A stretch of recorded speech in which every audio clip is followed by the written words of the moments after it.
Prions Dieu. Père éternel, Dieu très saint, roi de gloire, nous voulons te célébrer encore en ce jour. Nous voulons, Père, t'adorer, nous voulons élever ton nom et nous voulons te rendre grâce, Seigneur, parce que tu as conduit nos pas jusqu'ici. Père éternel, en ce jour d'enseignement, nous voulons que toi-même tu viennes et que tu nous enseignes. Toi-même tu sois l'enseignant par excellence. Père, viens et donne-nous d'être attentifs. Viens et donne-nous de rentrer avec quelque chose de plus, Seigneur Dieu. Et donne-nous surtout de mettre cela en pratique afin que ton nom soit puissamment glorifié dans nos vies, dans celles de nos familles et dans celles de nos proches, dès maintenant et à jamais. Au nom de Jésus-Christ, nous t'avons ainsi prié. Amen. Asseyons-nous, bien-aimés. Mon âme bénit l'Éternel, que tout ce qui est en moi bénisse son saint nom, que tout ce qui est en moi bénisse son saint nom. Bien-aimés dans le Seigneur, bonsoir. Bonsoir à tout le monde. Nous sommes heureux d'être avec vous ce soir et nous vous souhaitons la bienvenue dans la présence du Seigneur. Vous savez, sentez-vous toujours libre de prier Dieu, sentez-vous libre dans sa présence de l'adorer, d'exprimer ce que vous avez dans votre cœur. Ce n'est pas toujours évident de s'exprimer, que ce soit en famille, au quartier, au travail. Mais quand nous sommes dans la présence de Dieu, c'est un privilège pour nous d'exprimer au Seigneur ce que nous ressentons dans notre cœur. Voilà pourquoi ce soir, nous sommes très heureux de partager ces moments d'enseignement avec vous. Et que le Seigneur vous bénisse grandement. Le thème du temps de la Passion, nous rappelons que c'est la sacralité de la vie et la stabilité de la famille. Et la semaine passée, plus précisément jeudi, nous avions eu un enseignement sur la communication. Et au sortir de cet enseignement, nous avions retenu une phrase forte qui est la suivante. La vie et la mort sont au pouvoir de la langue. Voilà le message que nous avions retenu au sortir de l'enseignement de jeudi sur la communication. Et vendredi, nous n'avions pas eu enseignement, mais nous avions eu la projection cinématographique. Et le film qui a été projeté a été intitulé « La force du pardon ». En anglais, « I can't only imagine ». Et c'était l'histoire d'un jeune homme qui a grandi dans une atmosphère de honte, de mépris, de rejet. Son papa a passé tout le temps à l'insulter, à le mépriser, à lui dire « tu ne peux rien, tu ne peux pas accomplir tes rêves ». Et cet enfant a finalement grandi avec cette idée, avec cet esprit, avec cette pensée en lui. Et à la fin, arrivé à un niveau de sa vie, il s'est trouvé bloqué. Il n'arrivait plus à être vrai dans ses actes, à être vrai dans ses attitudes. Et il s'est trouvé qu'il était important de rentrer en arrière pour résoudre, pour réparer les erreurs du passé. Et au sortir de ce film, la question qui ressortait était « Qu'est-ce que tu essayes de fuir ?» Cet enfant essayait de fuir la peur de son père. Il s'est éloigné de la maison, il est parti. Mais la question était de savoir « Qu'est-ce que tu essayes de fuir ?» Pour ce garçon, c'était son père.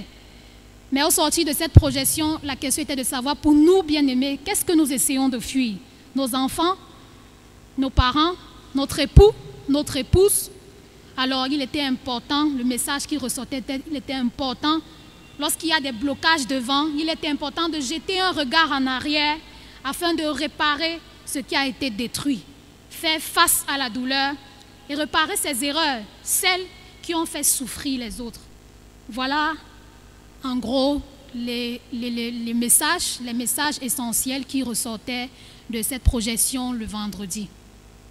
Ce soir, nous serons encore enseignés sur un thème autant important et beaucoup négligé dans les familles, intitulé « Famille, culture et tradition ». Ce thème sera présenté par l'ancien Yankwa Martin.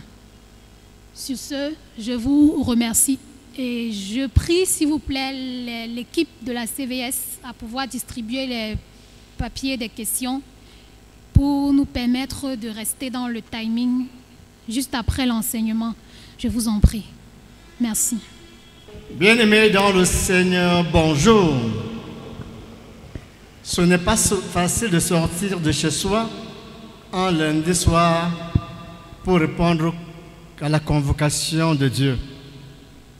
Nous sommes des pauvres pécheurs que le diable chaque jour éloigne de la sanctification. C'est la grâce qui nous sauve par le moyen de la foi. Ce n'est pas nous, c'est un don de Dieu. Mais par ce petit brin de la foi qui nous anime, nous voulons en être fiers. Et être fiers d'être ici par cette brindille de foi par laquelle le Seigneur va passer pour nous sauver. Applaudissons donc pour nous-mêmes, pour nous encourager pour ce brin de foi. Merci. Bien-aimés, famille, culture et tradition, le veuvage. Tel est le sous-thème que je vais vous présenter aujourd'hui dans le cadre des enseignements du temps de la Passion 2021. C'est bien entendu le sous-thème qui est une déclinaison du thème central, à savoir sacralité de la vie et stabilité de la famille. Il nous souvient qu'en 2019, nous avions pour thème « Rachetons le temps, car les jours sont mauvais ». En 2020, comme thème central, « Repentance et réconciliation, gage d'une paix durable ». Et en 2021, guidé par l'instabilité dans notre pays, dans notre Église, instabilité économique, instabilité sociale, la crise sécuritaire dans le Nozo, la crise dans le Septentrion, à l'Est, il est venu à l'esprit de nos pasteurs de proposer le thème sacralité de la vie, stabilité de la famille, pour montrer l'importance attachée à la vie que Dieu donne et son rôle dans notre vie quotidienne à travers sa stabilité. Donc l'objectif pour nous ce soir, c'est de vous montrer que dans la pratique de notre culture, dans nos traditions, est-ce que la famille est stable dans le respect, dans les usages des cultures et nos traditions? La famille reste-t-elle stable ou non? Évidemment, à l'homme de la sacralité que nous donnons à la vie. Voilà l'objectif que nous voulons atteindre. Et pour le faire, nous allons passer par 3 parties. D'abord, vous définir quelques concepts. Deuxième partie, on va traiter de la culture, des traditions dans nos familles de façon générale, comme source ou non de la stabilité familiale. Et enfin, on va terminer par une étude de cas. Le cas portant sur le rite de veuvage. Voilà donc nos 3 parties. Alors, pour définir quelques concepts, la famille, on l'a déjà défini ici, mais je vous le rappelle. En réalité, c'est l'ensemble formé de façon classique des arrière-petits-fils, des petits-fils, des fils, des neveux, des nièces, des oncles, des tantes, des parents, des grands-parents, des arrière-grands-parents. C'est tout cela que nous appelons de façon classique la famille. Mais très souvent, on parle aussi de la famille nucléaire, c'est-à-dire les parents et les enfants issus de ces parents-là. Mais en extension, on peut parler de la famille professionnelle, ceux avec qui nous travaillons. On parle de la famille du village, c'est ma famille, la famille tribale. Dans nos villes, on a des chefs de famille, ceux qui regroupent l'ensemble des personnes issues du même village avec un chef, ou même issues de la même tribu. Ils ont un chef. On a aussi la famille religieuse, la famille chrétienne. Par exemple, celle de Loncac, du district, de la région, voire de l'EEC. Alors, qu'est-ce que la culture? La culture, c'est l'ensemble des connaissances, générales ou spécialisées, de comportements et d'attitudes propres à une personne ou à un groupe. Donc, la culture est liée aux connaissances. La tradition, c'est l'ensemble d'habitudes, de pratiques. Par exemple, les habitudes alimentaires, les habitudes vestimentaires, les habitudes musicales et les danses, le style d'habitation, dont nos croyances et les activités propres à un groupe. Voilà la tradition de ce groupe-là. Nous passons maintenant à notre deuxième partie, la culture et les traditions en famille, vues d'ensemble, de façon générale. Alors, pour de nombreux chrétiens, cette question est hautement controversée. Bon nombre n'apprécient pas du tout le ménage entre tradition, culture et religion. Même chez nous, les chrétiens, dès qu'on parle de tradition, on panique. Ça fait peur, tradition. Et pourtant, la culture et nos traditions, observées dans beaucoup de familles, même dans la Bible, ou dans la société contemporaine, ont généralement pour objectif la préservation de certaines valeurs cardinales, telles que l'amour au sein de la famille, le respect du droit d'aînesse, la bonne éducation, notamment celle de l'enfant, avec les rites qui l'entourent, la pérennité de la famille, les cérémonies de dot, de mariage, de veuvage, la pratique des reliques, des obsèques, des funérailles, même si quelquefois on observe quelques dérives, à la base, toutes ces pratiques sont faites pour solidifier les groupes, les ensembles. Nous allons de façon générale prendre quelques cas,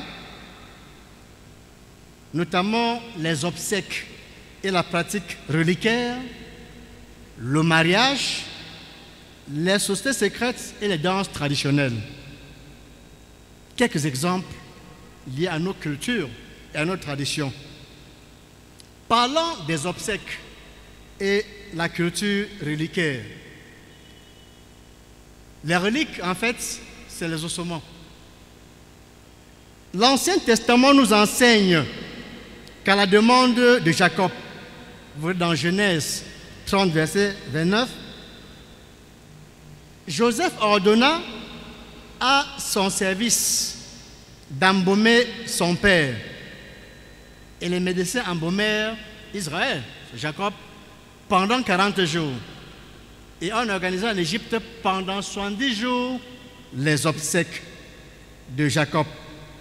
Et après ces obsèques, toute la maison de Jacob, toute la maison de Joseph, tous les anciens, les Égyptiens de la maison de Pharaon montèrent en Israël pour célébrer les obsèques de Jacob, en transportant tous ses restes au pays de Canaan et l'enterrèrent dans la caverne du champ de Marpella qu'Abraham avait acheté d'Éphron le Héthien comme propriété sépulcrale en face de Mamré, et ceci pour reposer auprès de ses pères. Dans Genèse 50, verset 30. Vous verrez que dans cette sépulcre, dans cet endroit, on avait déjà enterré Abraham lui-même, le père de la foi.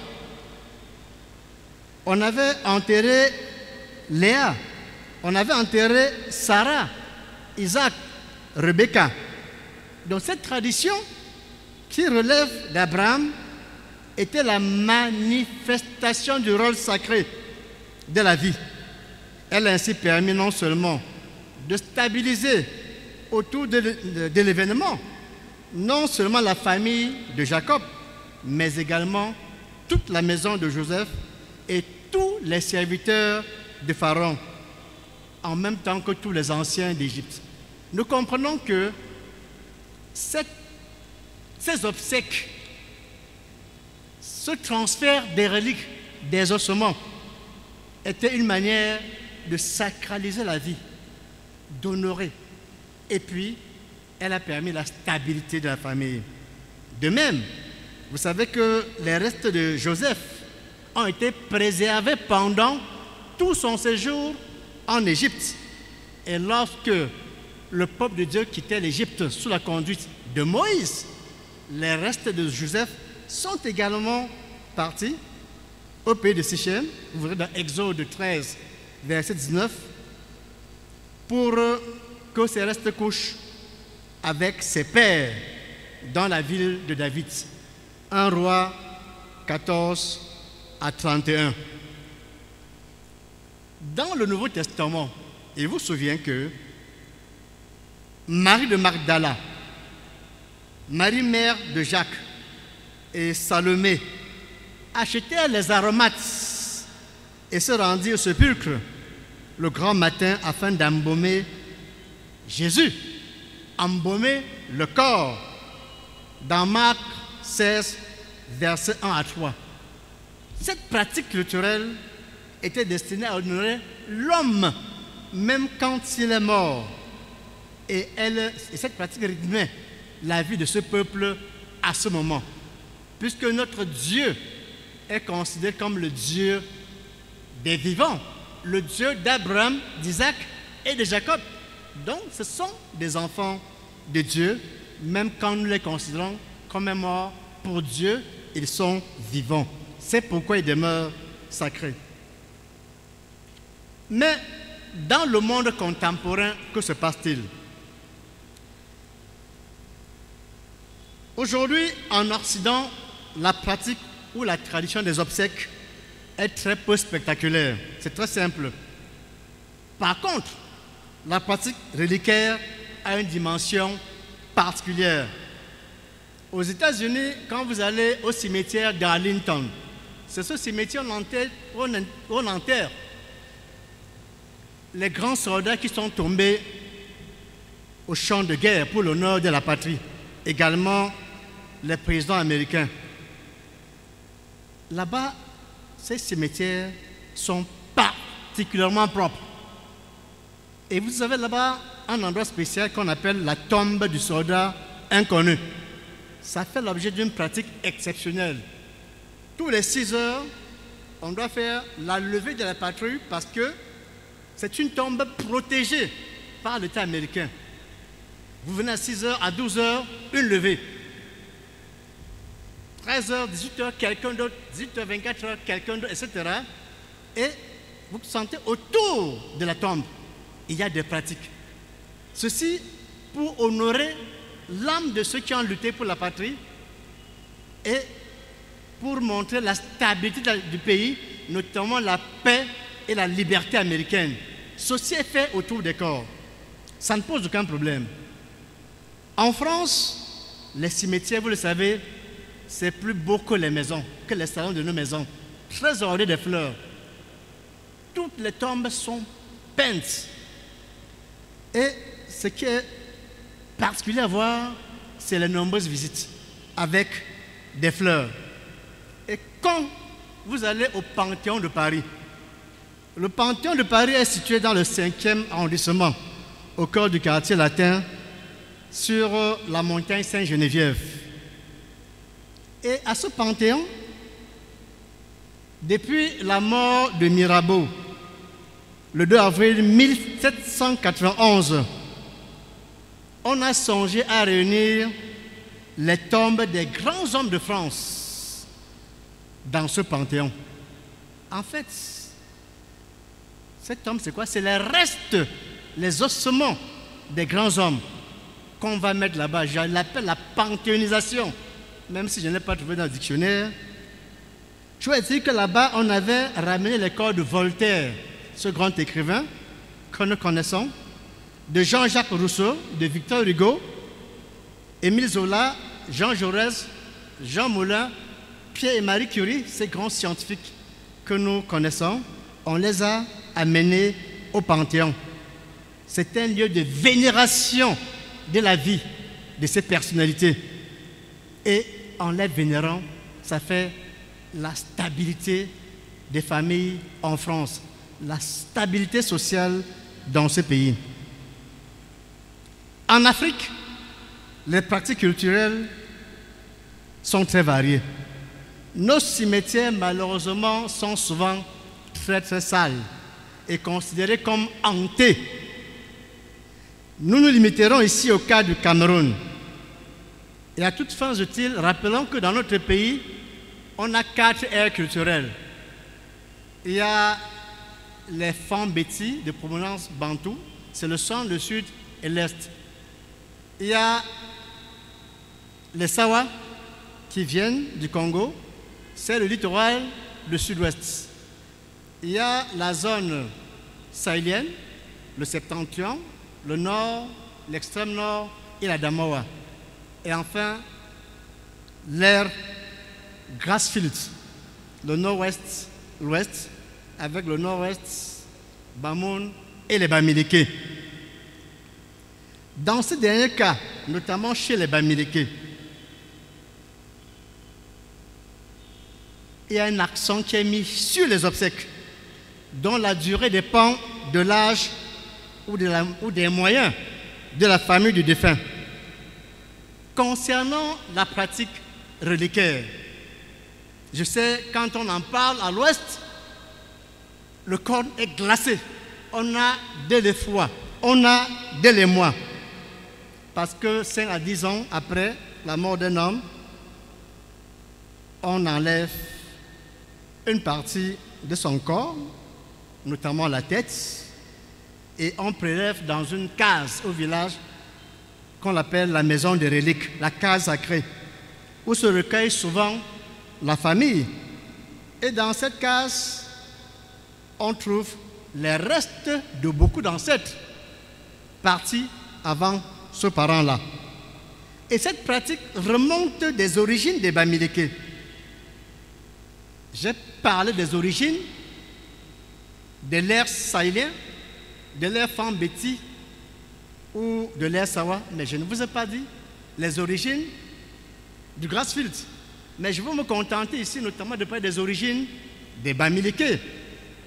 Beaucoup de livres nationaux d'agriculture, les livres notamment de ce grand écrivain, Cheikh Anta Diop, que beaucoup de vous ont sûrement lu. On rappelle que l'origine des Bamileke a au moins 5 orientations. D'où viennent les Bamileke? Je rappelle 3. La première dit que les Bamileke proviennent de la race juive. C'est-à-dire,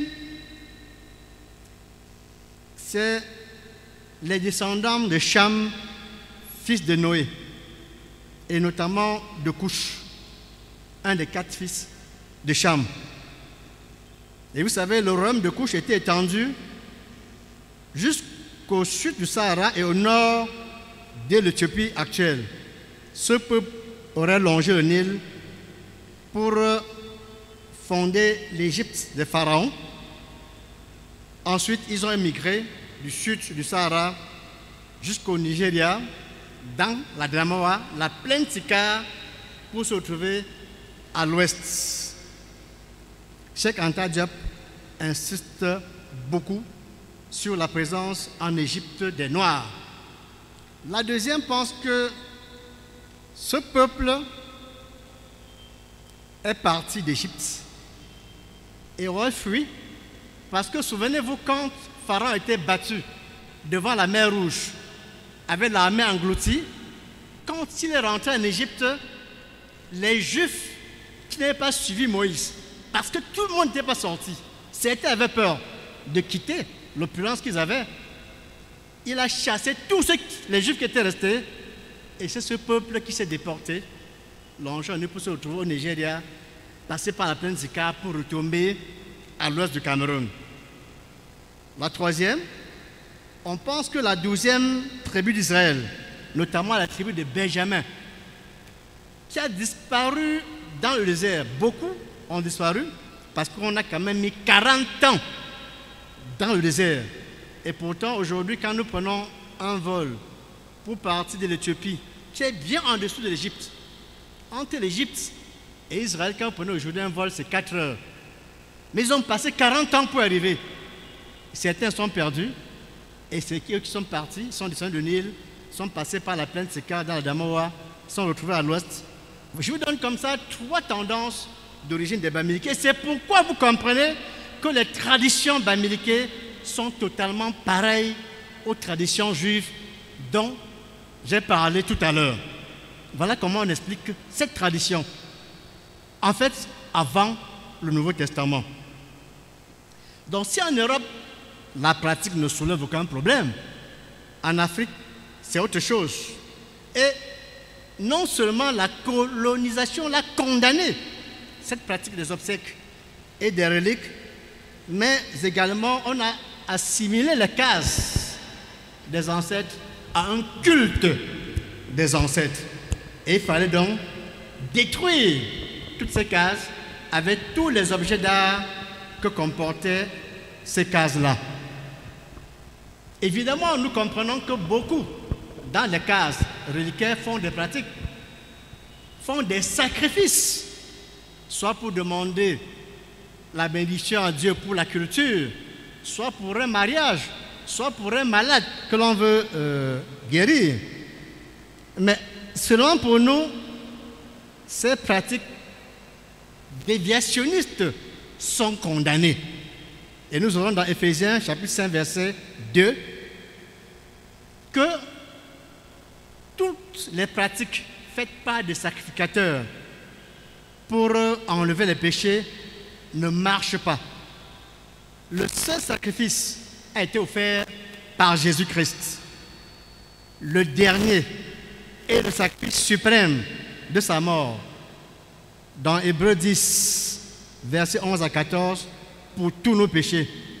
Il s'agit aujourd'hui pour nous d'être tout simplement attachés à Christ.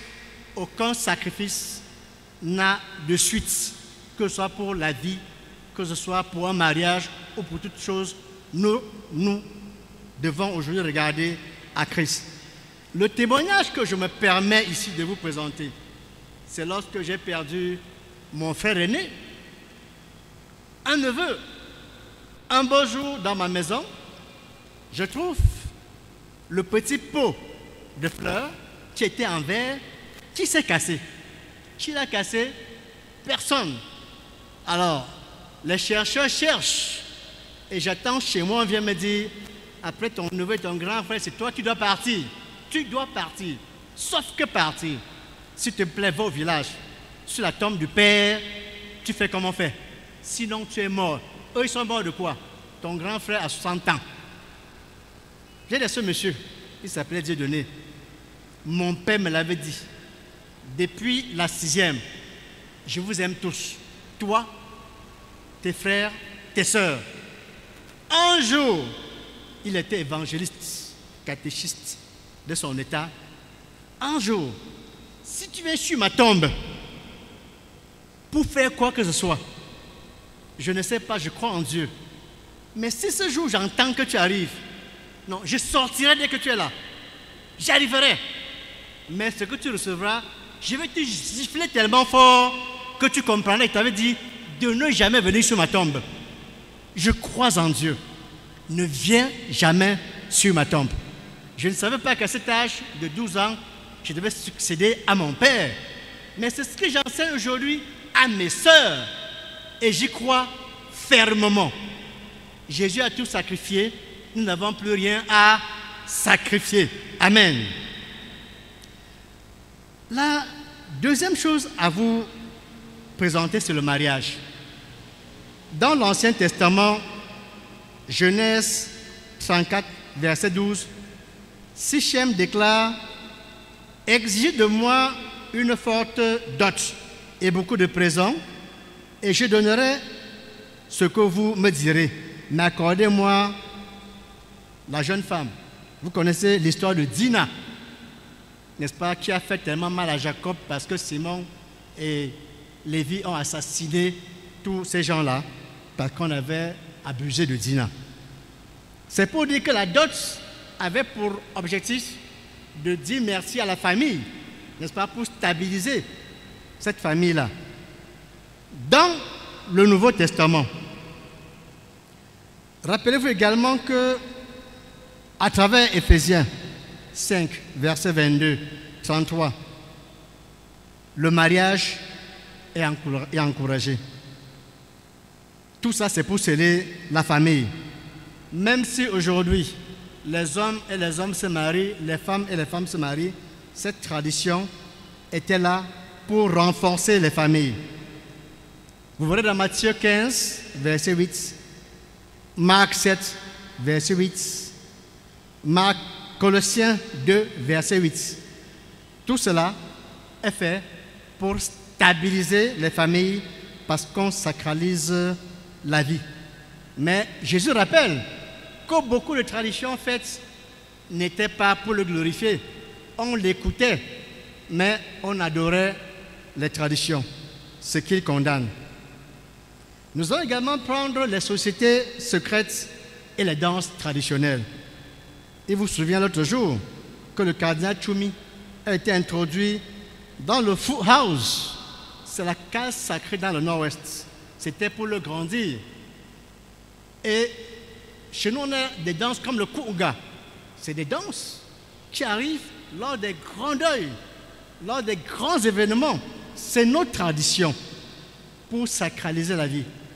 Mais seulement l'histoire de Kuunga, ce que j'en connais un peu, même si je le vois danser tous les jours, c'est qu'en 2014, en tant que président du Festival des Arts et Culture dans le Ndé, je me suis dit qu'en 2016, je vais faire danser le Kuunga au festival. Parce que le Kuunga, on m'a dit, à un moment, quand il danse, on peut, sur 6 mètres carrés sur 2 x 3, mettre un petit régiton et en 5 minutes, vous avez un régime de plantain, vous coupez et vous mangez. Je disais, on va s'aventurer dans cela. Pourquoi? Parce qu'il y a la crise alimentaire. Si on peut exploiter le Kuunga pour nourrir le monde, pourquoi pas? Voilà ce que j'avais derrière la tête. J'ai donc vu le patron de Kuunga. J'ai dit, papa, j'aimerais que le Kuunga danse. Il me dit, mon fils, tu vas mettre les moyens? Je dis, papa, si c'est 1 million, je vais mettre. Et j'étais prêt, j'étais sincère. Il dit, je vais te répondre. Une semaine après, il vient me dire, mon fils, en plus des moyens financiers, il faut tuer une personne. J'ai dit, papa, le Kuunga est fini. Le Kuunga ne sacralise pas la vie. Après, ce sera le désordre dans les familles. Et j'en ai terminé avec le Kuunga. Peuple de Dieu, nous devons respecter la vie parce qu'elle est sacrée. Nous devons respecter le prochain. Et à ce propos, Martin Luther King, que vous connaissez comme pasteur dans l'église évangéliste, l'église baptiste Atlanta, il affirmait: nous devons apprendre à vivre ensemble comme des frères et sœurs. Sinon, nous périrons tous comme des fous. La vie est sacrée, il faut vivre ensemble. Bien-aimés, nous avons vu l'écriture de façon générale. Et je vais comme ça prendre la troisième partie qui est la culture, la tradition, cas du veuvage. Que fait-on dans le veuvage? Et le veuvage, rappelez-vous, touche aussi bien l'homme que la femme. Sauf que chez l'homme, c'est symbolique. Mais chez la femme, c'est autre chose. Dans l'Ancien Testament, les veuves sont honorées. Moïse dit: si quelqu'un meurt, ses enfants, son frère épousera si quelqu'un meurt sans enfant, son frère épousera sa veuve et suscitera une postérité à son frère. Vous voyez dans Matthieu 22, verset 24, quand il était rappelé. Mais le lévirat qui a été ainsi évoqué n'était pas une manière de chosifier la femme, non, pas du tout. Mais c'était plutôt une manière de socialisation et un acte d'amour pour la veuve. Dans le Nouveau Testament, dans Jacques chapitre 1, verset 27, la religion pure et sans tache consiste à visiter les veuves et les orphelins dans leur affliction. Vous le verrez également dans Actes 6, verset 1. Et Jésus condamne acerbement l'exploitation des veuves. N'est-ce pas? Ces hommes de Dieu qui mettent les longs boubous et vont dans les cases des veuves pour les déshonorer, pour les exploiter. Matthieu 23, verset 14, Marc 12, verset 40. Donc, la Bible respecte la veuve comme personne humaine et sacrée, créée par Dieu, et participe de son émancipation et de la stabilité de la famille de la veuve et du défunt mari. Maintenant, hors de la Bible, que se passe-t-il? Le rite de veuvage que nous connaissons aujourd'hui tire son origine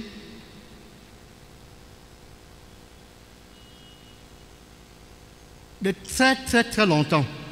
Et ceci dès l'époque du dieu Osiris dans l'Égypte ancienne. Il y avait ce rite déjà.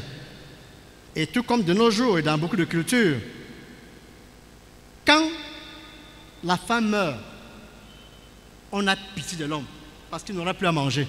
Il va souffrir. Mais quand c'est l'homme qui meurt, on commence à soupçonner la femme. Elle devient impure. C'est pourquoi elle est recluse et soumise à plusieurs interdits jusqu'à la fin de son veuvage. Dans certaines traditions au Cameroun, la veuve est soupçonnée d'être à l'origine du décès de son mari. Et conformément à la pratique traditionnelle, elle doit passer par une épreuve draconienne. Et cette épreuve est actée par les cousines et les tantes maternelles du mari. Cousines et tantes maternelles. La pratique diffère selon les départements. Dans les Bamboutos, c'est vraiment fort. Et ça dépend même de l'âge du mari. S'il est plus jeune, c'est compliqué. S'il est un peu vieux, on décomplexe. Dans beaucoup de villages, elle est violente. Je vais vous parler du cas d'une idée que nous avons appris. Quand on veut faire le rite de veuvage, la femme a sa canne. Elle est confinée dehors, pas dans la maison, qu'il fasse chaud, ou qu'il fasse froid, ou qu'il pleuve. Pendant une semaine, elle est couchée sur les feuilles de bananier. Et elle est rasée, je veux dire tondue, jusqu'à ses parties intimes. Et c'est ces restes-là qui font son oreiller. Elle ne se lave pas et ne mange pas la nourriture préparée dans une marmite. Alors quand on veut la saluer, vous arrivez, vous soulevez ses deux jambes parce qu'elle est couchée là, assise, disons-le, mais bien entendu sur les feuilles du bananier, et vous faites le drapeau militaire en frappant les deux pieds, vous mettez l'argent dans son panier. Et c'est là où vous pouvez causer avec la veuve. Maintenant, le fameux jour, le jour dit, la veuve doit passer un véritable test. Très tôt le matin, la veuve, on la met devant. On se met à faire semblant de la fouetter, pour ne pas dire que de fond la fouette. Elle se met à courir. On dit, tu connais quelque chose dans la mort de notre frère. Et elle crie, je n'en sais rien du tout. On court. Mais remarquez que sa famille, ses frères et sœurs, essaient aussi de l'entourer parce que la faim est dangereuse. La faim est dangereuse. Et on y va comme ça jusqu'au niveau du courant d'eau.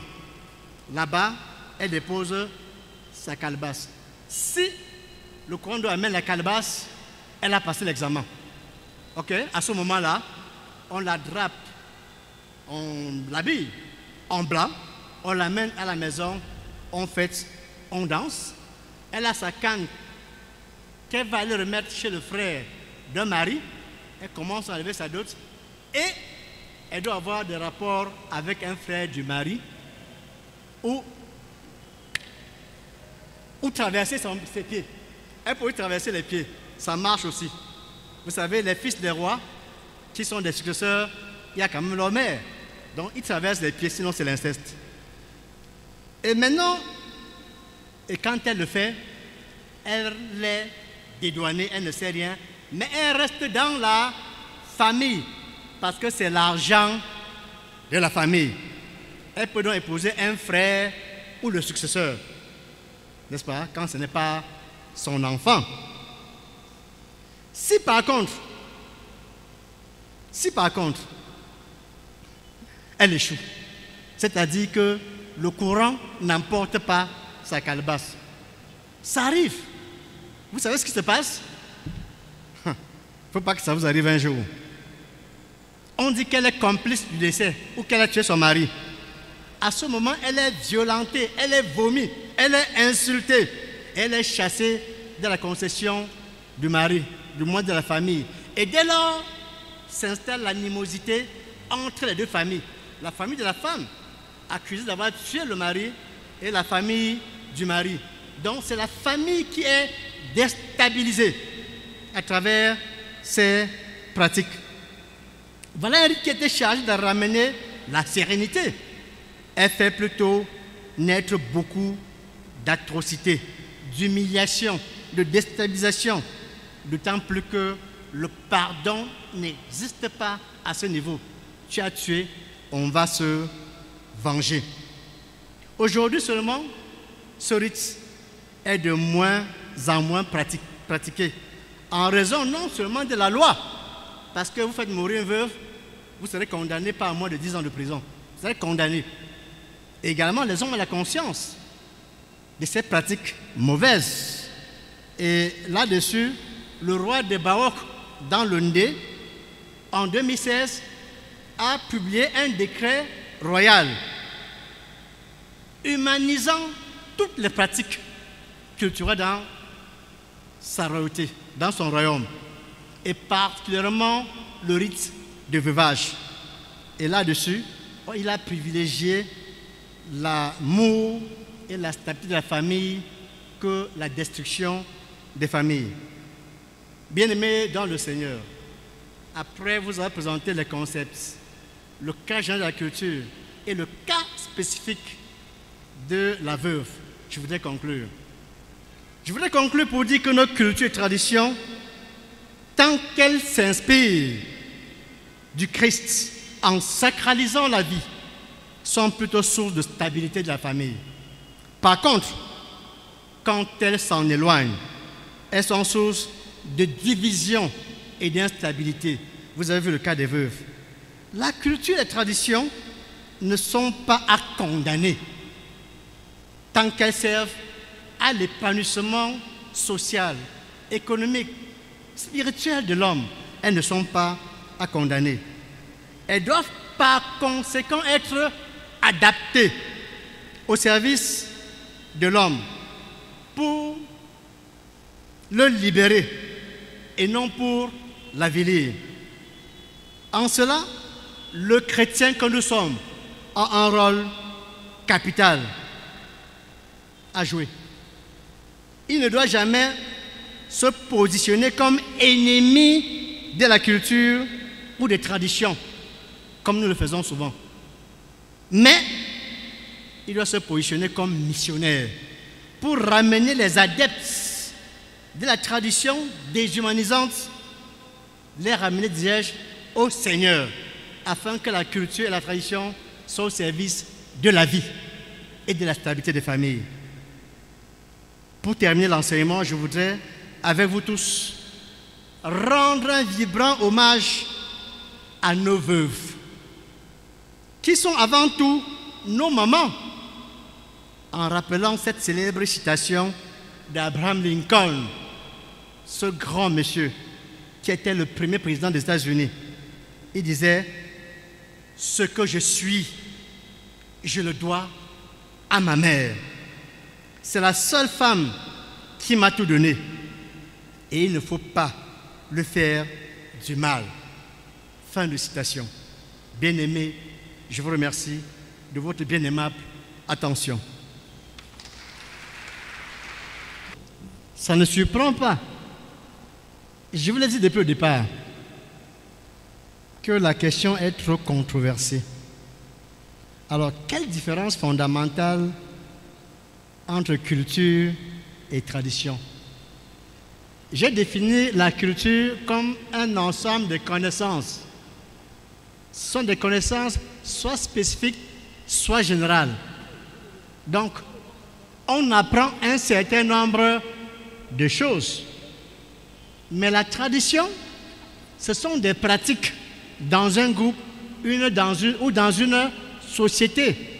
Ce que ce groupe fait en matière de mariage, en matière de deuil, en matière de reliques, en matière d'éducation des enfants, etc. Il y a des pratiques qui sont faites et qu'on n'apprend plus.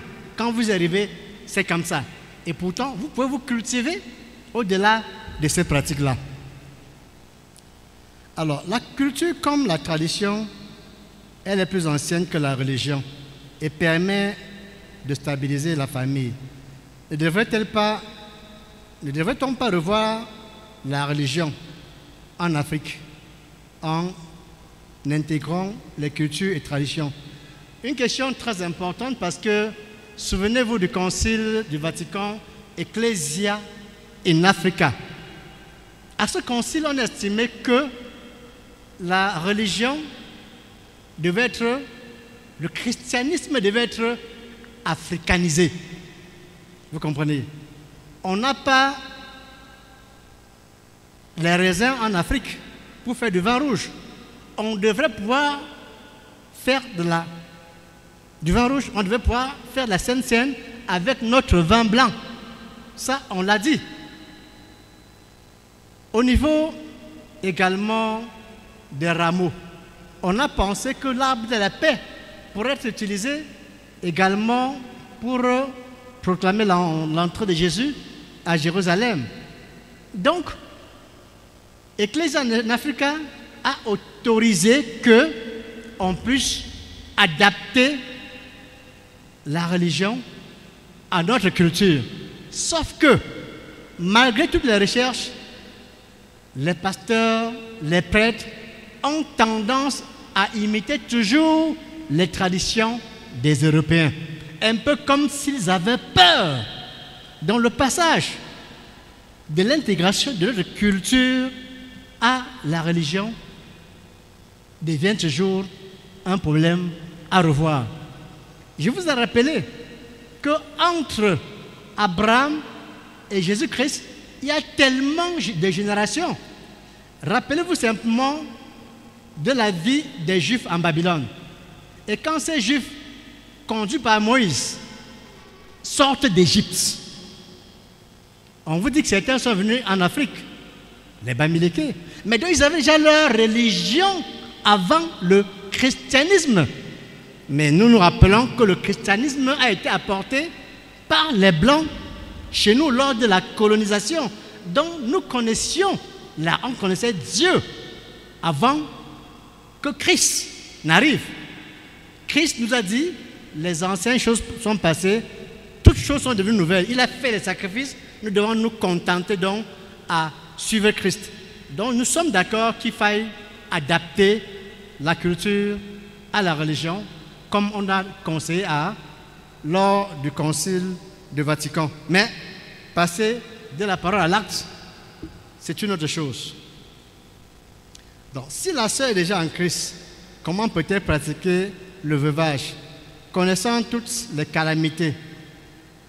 Encore lorsqu'on connaît qu'en Dieu que... Bon, l'essentiel, que ton nom soit non et ton oui soit oui.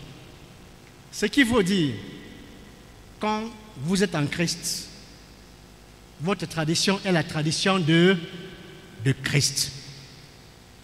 Quand on vous dit au village, si vous ne faites pas de veuvage, vos petits-enfants, vos enfants auront ceci ou cela, telle conséquence.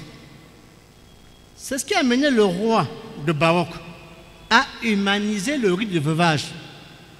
On fait l'essentiel. La femme s'installe quelque part, 2 fois en une journée, il y a certaines paroles prononcées, et puis elle part de là. Donc, l'esprit, c'est d'humaniser le rite de veuvage. Cela veut dire qu'on reste en Christ, mais il ne s'agit pas d'oublier que la tradition a existé un jour. La question est là. Parce que nous croyons. Or, la croyance, c'est un pont jeté sur un doute. Donc, nous n'avons pas épuisé notre culture, notre tradition. Mais le plus important, c'est que nous sommes en Christ. Pas pour renverser la tradition.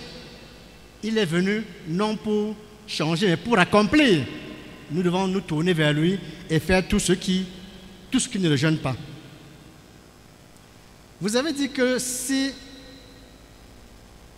le mari meurt, je suppose que c'est ça, dans le nez, la femme de ce dernier peut épouser un des frères du défunt. Et si ce dernier meurt, le frère, la veuve sera-t-elle encore appelée à faire le rite de veuvage? Bon, si on fait les mathématiques, 1 plus 1 égale 2. S'il pleut ou s'il neige, tant qu'on est en base 9, 1 plus 1 égale 2. Si on a fait le rite de veuvage pour si on a fait le rite de veuvage, je vois que maman a une réponse, si elle peut venir nous la donner ici.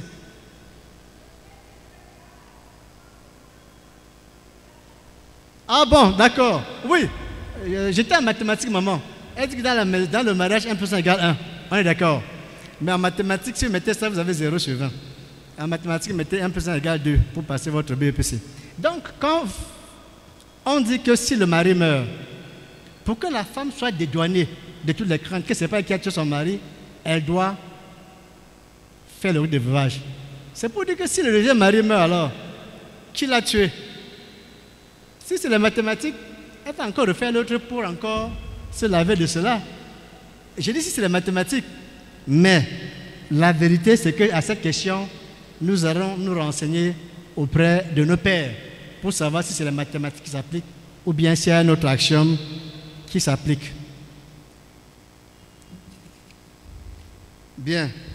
Vous avez dit qu'il faut approcher les nôtres qui font la tradition afin de pouvoir les sauver. Comment? Je demande parce que je connais une sœur qui vivait dans la fornication pour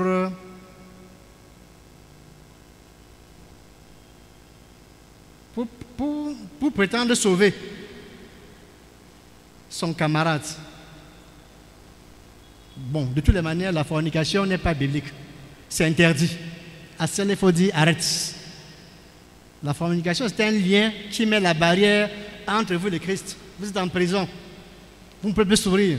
Donc, c'est interdit, adultère, tout cela. On ne prétend pas sauver quelqu'un en faisant le péché. Non. Péché plus péché égale péché plus. Il ne faut même pas le faire. Donc, il faut s'approcher. Je comprends. Peut-être c'est la tradition qui avait dit d'aller faire la fornication. Non, non, c'est interdit.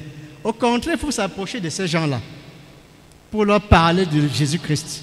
Nos ancêtres étaient notamment polygames parce que pour eux, c'était naturel. Mais le Christ, pour l'instant, nous dit l'homme va quitter sa femme et se rapprocher d'une femme et ils feront le un, dont parle la mère. Donc, si quelqu'un fornique par tradition, il faut se rapprocher globalement des traditionnistes. Mais comment il faut s'approcher? Ce n'est pas nous qui amenons les gens à Christ. Nous parlons. Nous leur parlons de Jésus-Christ. Nous leur parlons du bien de la parole de Dieu. Il peut nous écouter. Mais c'est Jésus qui le convertit après. Donc pour nous, il faut évangéliser à temps comme à contre-temps. Lui parler du Christ, de l'amour du Christ. Lui parler de Galates 5, verset 22. Lui parler de Galates 2, verset 20. En même temps des fruits de l'esprit, qu'en même temps de notre mort à travers la crucifixion en Christ. C'est Christ qui domine en nous. Quand nous l'avons, nous sommes libérés. Nous n'avons plus peur de rien. Nous avançons, même quand nous mourrons avec Christ. Et c'est la bonne mort. Encore que pour lui, nous ne sommes pas morts. Les morts, c'est ceux qui sont morts sans avoir cru. Il faut vous rapprocher de ceux-là, leur parler et Jésus fera le reste. J'espère avoir répondu à toutes les questions, avoir essayé de répondre. Maintenant, si ça n'a pas été clair, on pourra en rediscuter, contacter les pasteurs ou bien poursuivre les recherches. Je vous remercie. Éternel notre Dieu, nous te prions pour tout ce que nous avons découvert ce matin dans ta parole. Tu nous as enseigné, Père, à quel point la culture et la tradition sont importants. Père, nous voulons même te demander pardon parce qu'il y a eu des fois où nous avons refusé de croire et d'accepter que la tradition et la culture sont des éléments essentiels dans notre famille. Père, nous avions compris aujourd'hui qu'il est important que nous nous basions sur ta parole pour pouvoir encore pratiquer la tradition, pratiquer ces cultures-là dans nos familles. Père, nous voulons même te prier afin que tu nous donnes d'être des sentinelles au milieu de nos familles, afin de les préserver de tout ce qui ne t'honore pas dans les traditions et les cultures, mais les amener à comprendre qu'il est important de t'honorer dans tout ce que nous faisons. Père, ce soir, nous voulons également te prier pour tous ceux qui ont faim, te prier, Père, pour ceux qui souffrent dans leur chair. Nous avions eu des cas de maladie. Seigneur, nous te prions afin que toi, le médecin par excellence, tu étendes ta main de guérison.